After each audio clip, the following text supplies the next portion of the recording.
અંતરથી આપણે જોડાયેલા છીએ. તો સમગ્ર બંને જિલ્લાનું બંધારણ થાય અને બંધારણનું સમાજમાં પાલન થાય તો એવી મારી તમને સૌને વિનંતી છે. એ મેં વાત ત્યાં મૂકી અને એ વાત બધાએ આગ્રહ રાખી. તો આવનારા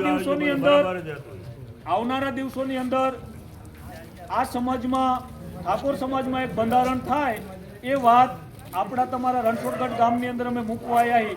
તો રણછોડગઢના સૌ સમાજના આગેવાનો આ બંધારણ થાય એમાં તમે બધા સહમત છો? સહમત છો ને બધા?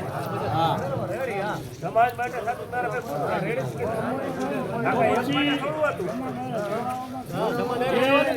સમાજના આ ગામની અંદર જે બધા આગેવાનો ને મારી હાથ જોડીને એક નમ્ર વિનંતી કરું છું કે તમારા આજુબાજુના ગામમાં આ તમે વાત પહોંચાડો, સમાજમાં વાત કરો, જેથી કરીને સમાજ થોડોક આગળ આવે.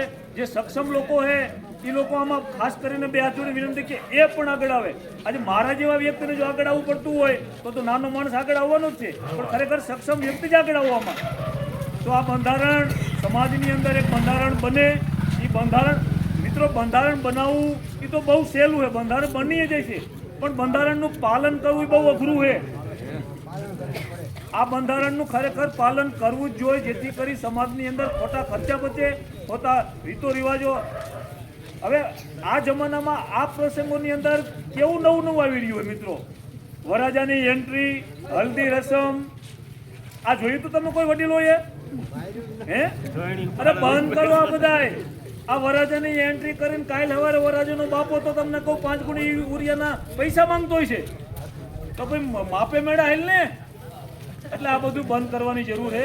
તમે સક્ષમ હોય તો દેવા જગ્યાએ તમારા ઘરે તમારા દીકરાને એવું આવે એને તમતારે પછી તમે સક્ષમ હોય તો ઘરેણાથી મઢાવજો તમે એને, બરોબર.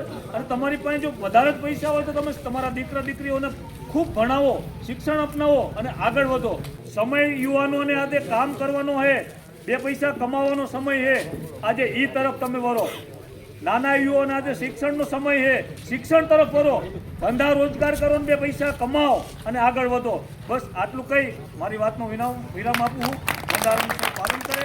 આમાંથી કાંઈ મારે બોલવાની ભૂલ થઈ હોય તો સમાજનો દીકરો જાણી અને મને માફ કરજો. જવેલા જરૂર છે.